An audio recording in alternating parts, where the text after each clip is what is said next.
na amri ya Mwenyezi Mungu. Sikiliza, Mtume Muhammad anaendelea akisema na amri ya Mwenyezi Mungu kandi tegeko ry'Imana ry'isabato lazima kufano ni ngombwa rikurikizwe. Mwege mujana ngande Muhammad avuze ko itegeko ry'Imana ry'isabato ni ngombwa gukurikizwa. Mwege mujana ngande mukubite Muhammad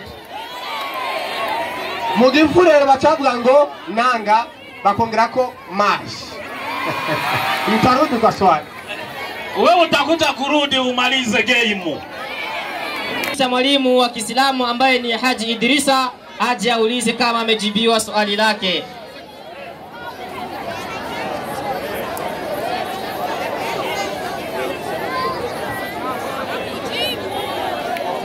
Naam, assalamu alaikum wa rahmatullahi wa barakatuh.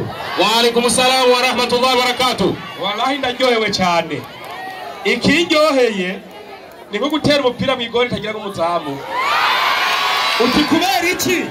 Jewe nabajijaba intama zibiri canke impene zibiri batanga kwisa. Kuko nitegeka Imana yashize ku bantu bubahiriza isaba. Acambwira ati intama yatanzwe ngo ni Yesu.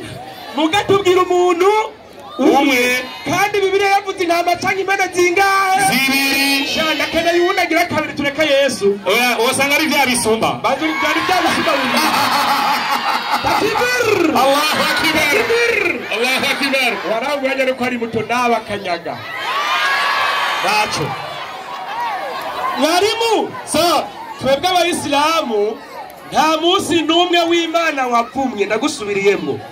Nta munsi numwe waremwe n'Imana wagize gute? Wavumwe. Iminsi yose Imana yayiremye yose irangana kandi iyi minsi tuguma dusenga gatanu ku munsi. Tesalonike wa mbere gatanu 17 haravuga. Tesalonike wa mbere gatanu 17 haravuga. Musenge ubudasiba. Ndababwiye musenge ku isabato gusora mutabapagani. Abapagani. Twebwe dusenga ubudasiba. Acarabaza ati ngo amburi wa Jumamosi ngo ni lazima nguheshimiwe. Siko yavuze. Reka tubaze Imana ya Bibiliya. Mbega Mana iyi munsi w'isaba tugume gucura intimba mwarimu. Gucura intimba. Gatandatu kabiri. Gucura intimba. Imana niyishiraho amategeko kandi niyafuta. Soma hiyo. Gucura intimba. Gatandatu kabiri. Gatandatu kabiri. Naam. Mwarimu. Gucura intimba gatandatu kabiri. Haravuga na yashikuye ihema ryiwe nkaho ari umutara wo mu murima. Ego yasanganguye ahantu hiyo ikoraniro. Uhoraho yasanganguye ahantu hiyo ikoraniro. Ego Uhoraho yatumye iki? Iminsi mikuru n'amasabato byibagirana. Reka kutuzurira kaboze. Ako nakaboze. Imana yibagije mwe mubizura nkaba ariko mwarimu urazi wabahenze. Ni Elena White ibyanduka byo mu minsi y'imperuka page 38. Elena White umuhanuzi wanyu w'umugore niwe yabahenze ngo muhimbaze isabato. 68 haravuga. Umvigene yabavuze ko ikintu cy'ukuri nuko abo badventiste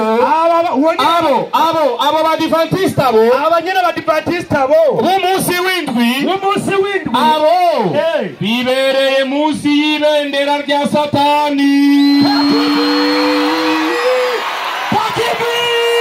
Allahu akbar.